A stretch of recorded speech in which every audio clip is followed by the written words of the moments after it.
اتنا اہم ہے، اس پیغام کے لیے آئے سے چیرا گیا پر پیغام نے بدلا۔ انبیاء علیہ السلام کو پھانسی کے درخت پر چڑھا دیا گیا، لٹکا دیا گیا، پیغام نے بدلا۔ انبیاء علیہ السلام کو پانی کی موجوں کے اندر بہا دیا گیا، پیغام نے بدلا۔ انبیاء علیہ السلام کو چڑیوں سے ذبح کر دیا گیا، پیغام نے بدلا۔ انبیاء کو سمندر کے اندر دھکیل دیا گیا پر پیغام نے بدلا۔ قرآن کو یہ کہنا پڑا وَاقْتُلُوا النَّبِيِّينَ بِغَيْرِ الْحَقِّ، پیغمبر 18,000 پیغمبر نہیں بن گئے اللہ، پر پیغام کسی کا نہیں بدلا۔ پیغام پیغمبر کا نہیں بدلا۔ لا الہ الا اللہ، پیغام ایک رہا، اور وہ پیغام کیا تھا؟ وہ پیغام کیا تھا؟ لا الہ الا اللہ نبی بدلتے رہے، لا الہ الا اللہ آدم صفی اللہ، لا الہ الا اللہ نوح نجی اللہ، لا الہ الا اللہ ابراہیم خلیل اللہ، لا الہ الا اللہ اسماعیل ذبیح اللہ، لا الہ الا اللہ موسیٰ کلیم اللہ، لا الہ الا اللہ عیسیٰ روح اللہ، لا الہ الا اللہ صالح محمد رسول اللہ۔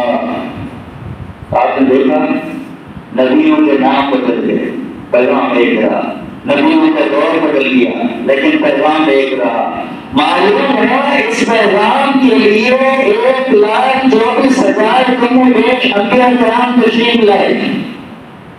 ایک تو نہیں، 1,24,000 کم و بیش انبیاء کرام تشریف لائے، اور وہ پیغام بڑا نرالا تھا، وہ عنوان بڑا نرالا تھا۔ آپ نے دیکھا نبیوں کے نام بدل گئے، پیغام ایک رہا، نبیوں کا دور بدل گیا، پیغام ایک رہا۔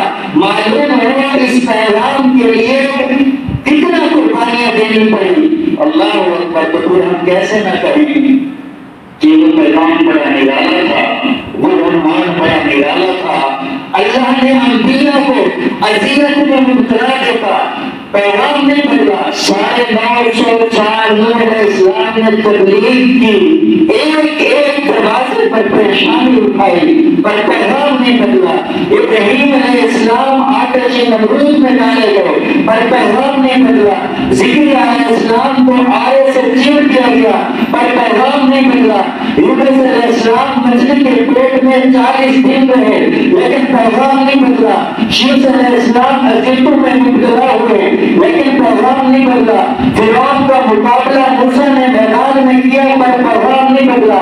عیسیٰ علیہ السلام کو جیل میں ڈال دیا گیا، پر پیغام نہیں بدلا۔ حنظلہ بن صفوان کو کنویں کے اندر ڈال کر اوپر مٹی سے دفن کر دیا گیا، پر پیغام نہیں بدلا۔ اللہ